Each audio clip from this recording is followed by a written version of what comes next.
Welcome to the Transformation Church podcast, where we're leading people into a transforming relationship with Jesus.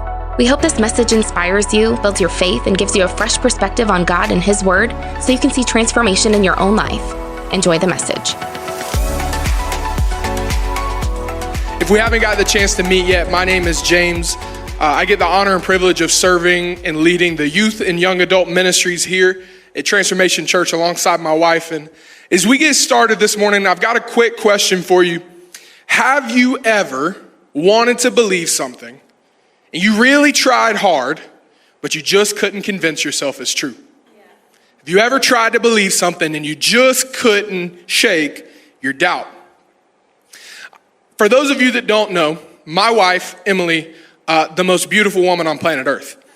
And so men, I'm sure you can agree for your situation as well, but I married up. Any men that married up in the room, you can go ahead, raise your hand. It's an easy win, guys. There you go. But I married up, and so, but even still, I remember a point in my life where I doubted that I was ever gonna get married.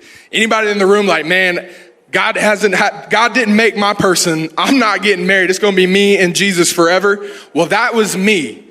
And obviously it's not. I met my wife. We eventually started dating, got engaged, got married. And I remember our wedding day so perfectly. I'm standing at the altar. I've got my back turned, waiting for her to get in the aisle. And if you don't know me, I'm uberly emotional. I cry a lot. I'm okay with that. But also, I'm an ugly crier. And so I'm standing there like boohoo crying. And these thoughts begin to run through my mind because it wasn't if I was going to get married, but I still doubted. And so maybe you can sympathize with me. Some of my doubts were, am I good enough to be a husband? Am I good enough to be her husband? Maybe it's, am I good enough to be a father? Am I good enough to lead my family? And then for those of you that don't know, I come from a divorced house. My mom and my dad divorced when I was young. And so the thoughts started creeping in. What's going to make my marriage any different? And these thoughts just begin to run through. But once again, all my married couples in the room know that as soon as you turn around in that moment, I see her, everything goes away. It's the most perfect moment. And I felt God in it. But fairy tales don't last forever. You see, my wife and I experienced one of the most heartbreaking days of our life less than 6 months into our marriage.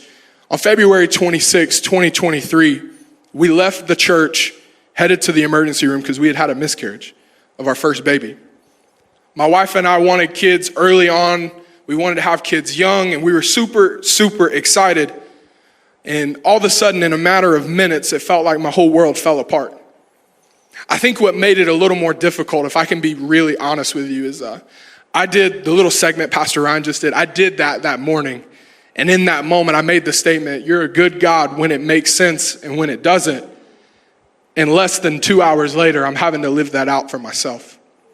I've got a picture up on the screen of myself in the emergency room. Emily took this picture, and I can tell you exactly what I was thinking in that moment because my doubts were running wild.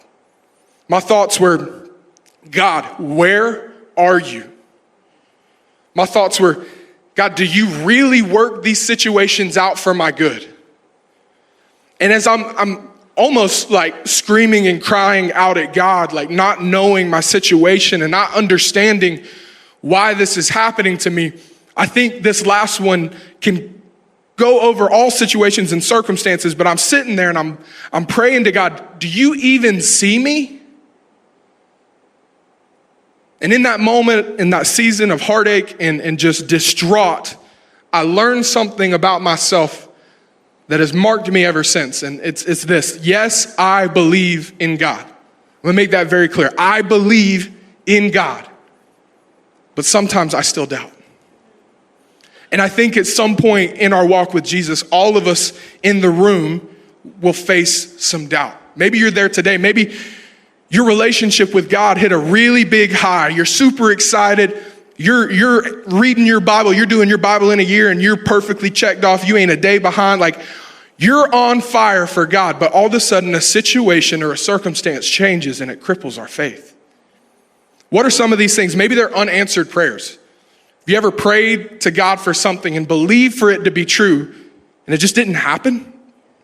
Maybe it's you asking God for the job or the position or direction in your life and you didn't get it and you feel lost and you don't know what's next and you find yourself asking God, are you even listening to me? Maybe you have an unexpected loss, a parent, a child, a sibling, grandparent. Maybe it's a miscarriage like we went through. Maybe it's a lost friendship, broken relationship that you thought was meant to last and you're asking yourself, God, if you're so good, why did this happen to me? Maybe it's promises that haven't been fulfilled and you're saying, God, why am I not married by now? Why don't I have the promotion that I thought you had promised me by now? Why don't I have the house that I've always wanted? And why don't I have my dreams yet? And we start to question, did we even hear God? God, is that even you? You see, I think it's important for us to know that these moments in our life don't mean that we lack faith.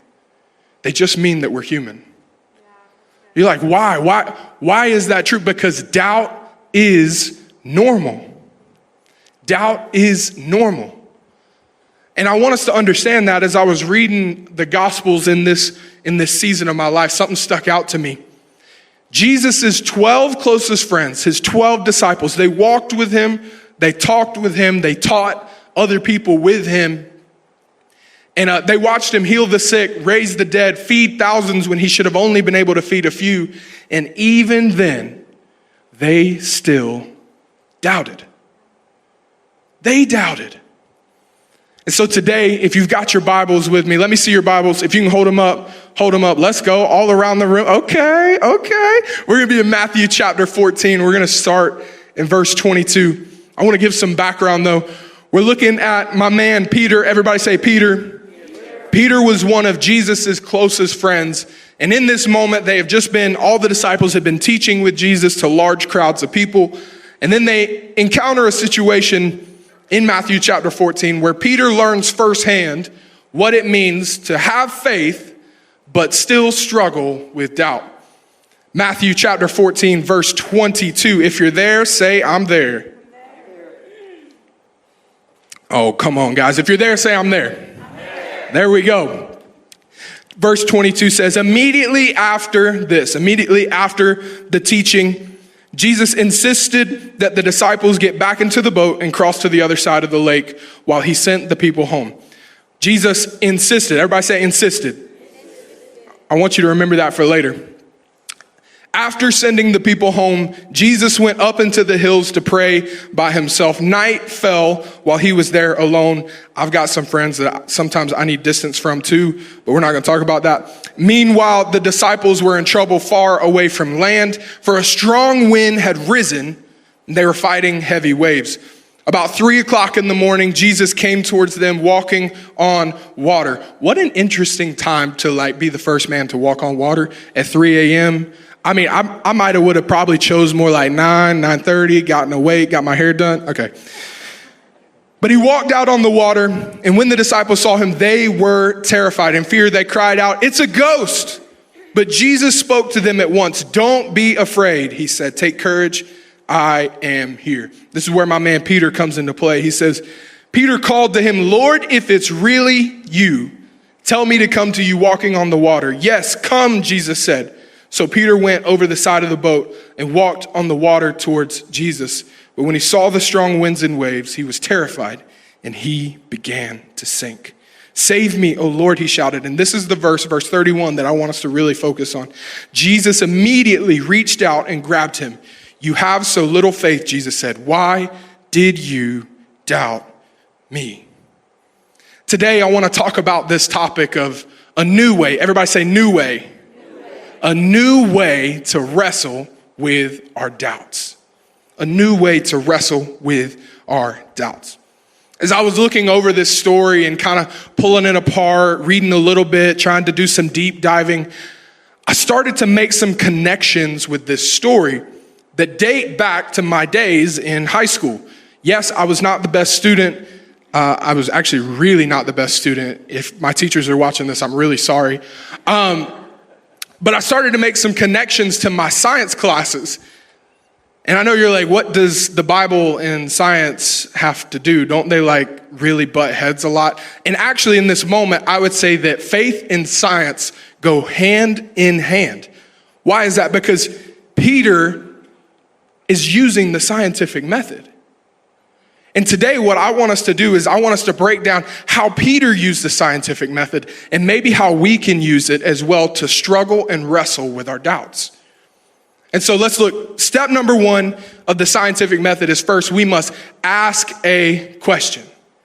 We've got to ask a question. Why? Because in science, when you face a situation, a problem, it is not the end of your situation. It is actually just the beginning.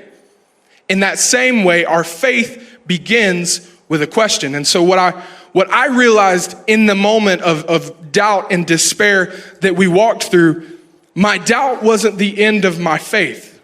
It was actually just the beginning. You see, doubt shows us where our lid is. Doubt shows us the areas that maybe we haven't given full, complete trust to God.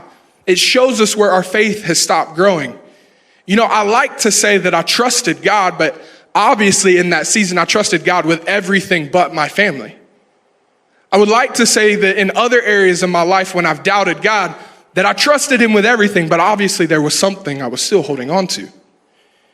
You see, even Peter had faith to step out onto the water, but when he realized the situation around him, he began to doubt.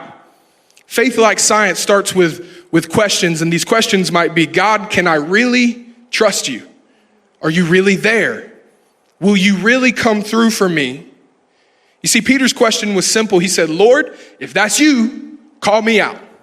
Tell me to come to you. He didn't just assume, he questioned.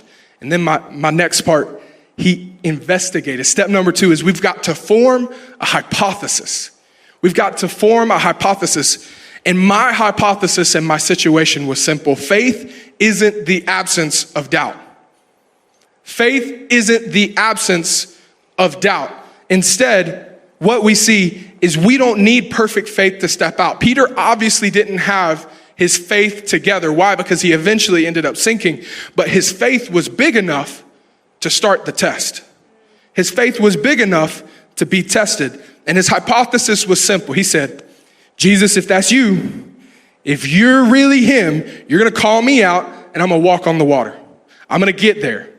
Now, I think what we forget is that Peter wasn't reading Matthew chapter 14, verses 31, 32, 33, when he stepped out of the boat. Like he didn't have that. That wasn't a thing yet. And so Peter's probably like, okay, I'm getting out of the boat. Are you actually going to catch me? Like he's probably a little hesitant and scared at first, but he was willing to test it. So I want to do a demonstration this morning. My friend Dawson's going to come and join me. We've got a prop from backstage that's coming up. Yeah, you can give it up with him. He's a good looking fella. Dawson, I've got a question for you. This chair right here, do you think if you stand on it, it can hold you? Okay. Are you sure it can hold you? We're going to find out for sure. Here we go. Okay. You see, the thing is sometimes we're really, really strong in our faith until someone starts to shake it a little bit.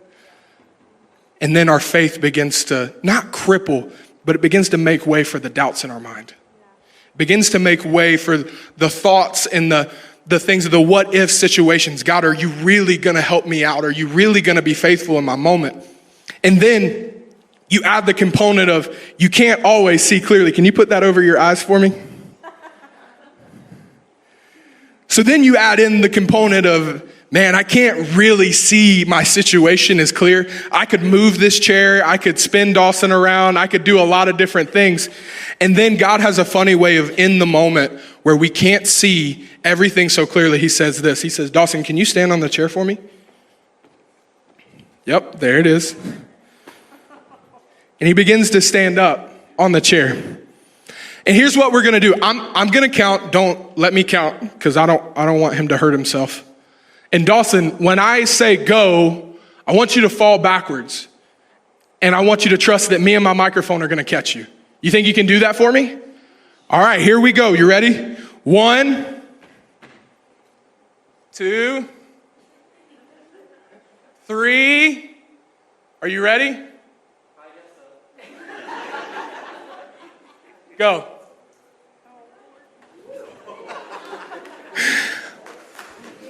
You can give it up for him. Thanks, fellas. You see, faith isn't the absence of doubt. What faith actually is the ability to trust when we can't see things clearly. It's the ability for us to look at our situation and say, God, I don't know why. I don't know why, but you are a good God when it makes sense and when it doesn't. Romans 8:28 says, we know that God works all things together for the good of those who love him and are called according to his purpose. We know, which leads us to step number 3. If we formed our question and we know what we're looking at and we're able to identify it, then we next have to test it. We have to conduct an experiment. Now, I know we just conducted an experiment, but really our experiment is taking our doubts to Jesus. You see, faith, it's super easy to be an idea when things are going well, when life is going good, when everything's sunshine, rainbows, and roses. But when it gets tested, that's when faith really steps into action. Your faith can't be just an idea. It has to be something that has been tested and proven. Peter's faith was tested because he actually stepped out into the water. Peter's faith was tested because he trusted Jesus to get out of the boat. But his experiment didn't go right for him. It went wrong along the way. And sometimes when we take our eyes off of Jesus and we begin to look at the situation around us, it begins to cloud our judgment. It begins to cloud our faith. And that's when doubt creeps in. But you see, Peter looked at the waves that were crashing, the wind that was howling, and the fear that overtook him, and suddenly he started to sink.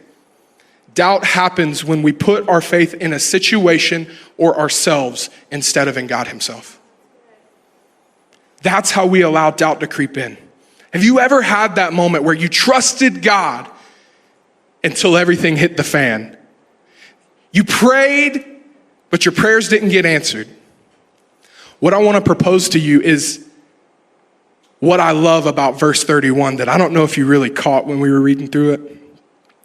14 verse 31, Jesus immediately reached out and grabbed him. Jesus immediately, in Peter's failure, in Peter's doubt, reached out and grabbed him.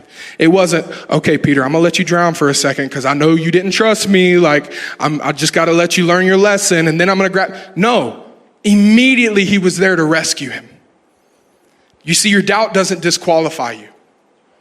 Your doubts in life, no matter how big, no matter how small, they don't disqualify you. Why? Because Jesus is big enough to handle your doubt.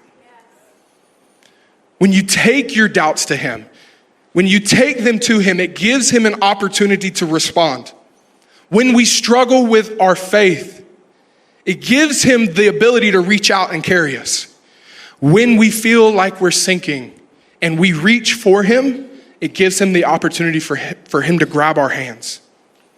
And once we've tested him and he's proven himself faithful, because I don't know if you've read the same Bible that I am, but my Bible tells me that Jesus Christ is the same yesterday, today, and forever. And so that means that if he didn't fail back then, he's not going to fail me now, and he's not going to fail my kids and my grandkids later. He is faithful and true and can be tested. So once we test it, we have to analyze what happened. Now, this is where I'm going to get honest and vulnerable, if that's okay. Because in my first breakthrough analysis of our miscarriage in the situation, it didn't look good.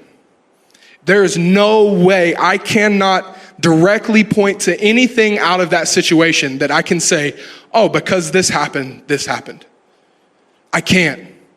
And man, stuff like that, emotions like that, they hit you in waves. Just a few weeks ago, I'm driving home on a Wednesday night with my wife and the baby's in the back and I just get really emotional. I begin to cry and I just grab her hand and she's like, oh my gosh, are you okay? Like, what's going on?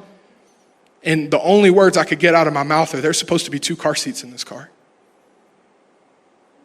I'm not saying that your situation is going to perfectly work out for a good thing, but what I am saying is when we focus on just one specific moment rather than all that God is doing in our life, we'll miss out on all the other little blessings happening around us.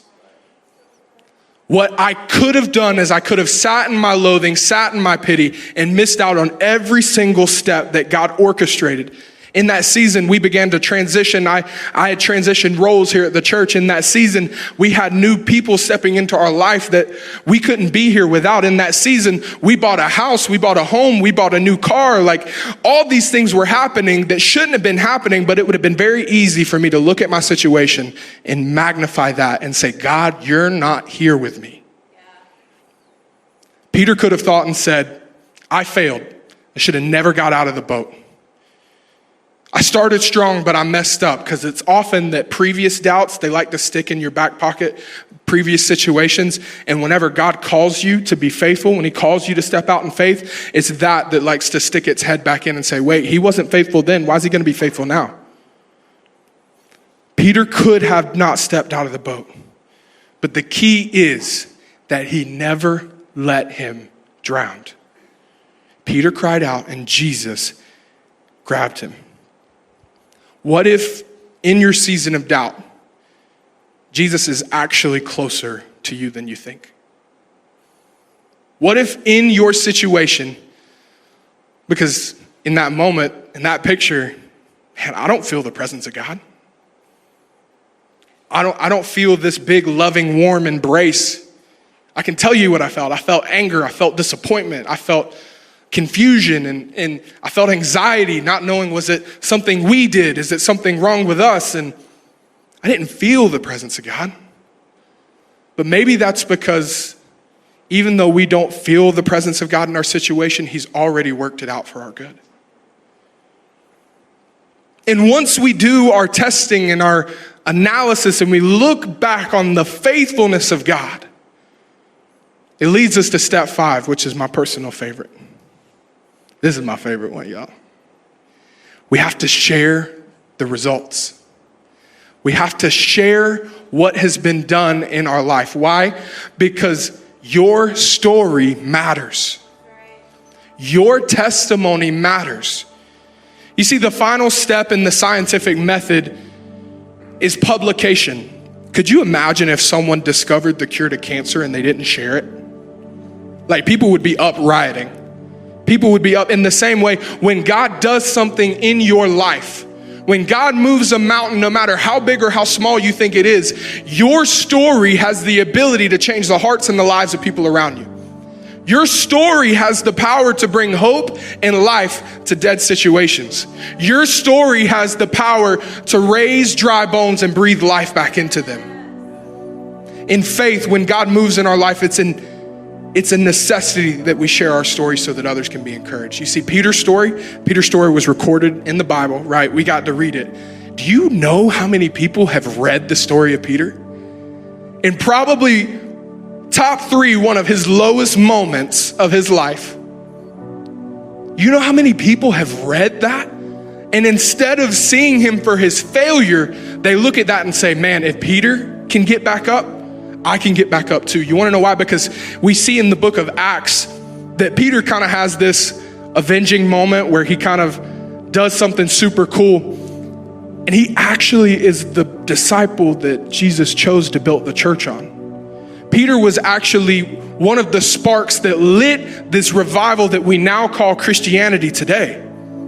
Your story, no matter how high, no matter how low, has the ability and the power to encourage and lift someone up in their lowest moment. What if your struggle, your doubt, and your journey aren't meant for nothing else but to help someone else trust God? What if the only reason that we went through that situation was so that someone else could see the faith in our life after that and be encouraged because of it? Would you be okay if that was the only reason? Would you be okay if the only reason was so that we could be tested, grow our faith, and so that it can encourage others? You see, because I can look and say that, man, it never will make sense, because reality is it probably won't. I'll probably never understand why we had to go through that. Or I can say, God, you work all situations for not only my good, but for other people's good. So I'm gonna use what you've given me, no matter how painful, no matter how hurtful, no matter how distraught I get. God, I'm gonna use that situation for your glory. And I'm gonna use it so that your name can be magnified.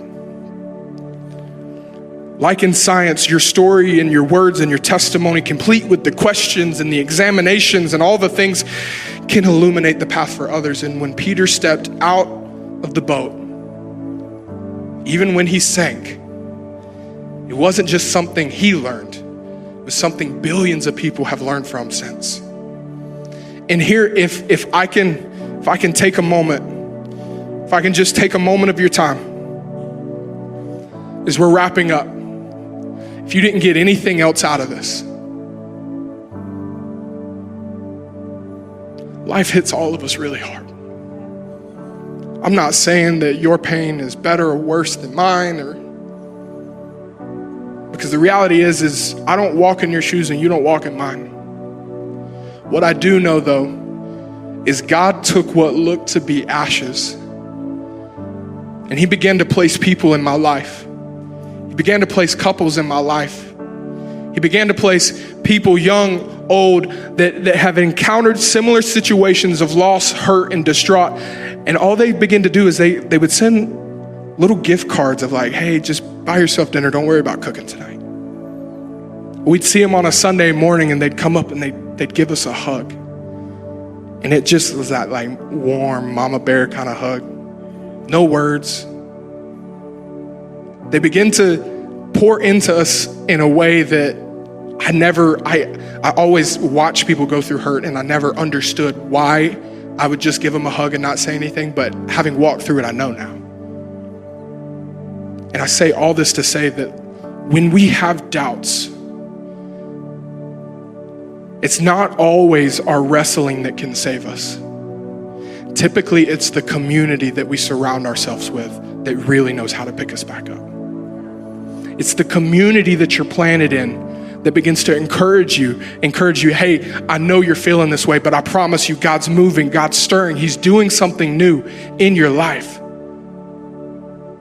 And when we plant ourselves in community, whether it's small groups, whether it's Dream Team, if you're not, I'm telling you, you need to do this. Why? Because if it wasn't for the community that we found in that season, I don't know that I'd be here today. I don't know that I'd be standing on this platform today. Why? Because I can tell you stories of me standing right here in front of this last chair on this aisle, lifting my hands during worship, and in the back of my mind, the thoughts are running, do I really believe these words that I'm singing? It's in our wrestling and our faith when we gather ourselves in community that we truly begin to grow. Faith grows stronger in community. And so I want you to know your doubts don't disqualify you. It only invites you into deeper faith this morning. But it's our choice what we do with it. When we doubt, are we still gonna pray? When we doubt, are we still gonna join our small group and attend? When we doubt, are we still gonna lift our hands in worship anyways? Do we doubt and then do nothing, or do we doubt and then respond? If you're wrestling with doubt today, I know that you're in good company. Because the disciples doubted too. And if I could just speak for everyone, I'm sure we've all doubted in this room before. Even as Jesus and Peter have this exchange, the exchange didn't happen in the boat. It happened on the water because it first took a step of faith. So I want to encourage you this morning, if you're looking for that step of faith, try getting connected into community. The boat was a safe place, but the water is where Peter really met Jesus. Thanks for listening. If you enjoyed today's message, be sure to share it with your friends and tag us at TransformTLH. Thanks again for listening, and we look forward to seeing your face in the place someday. Have a great week.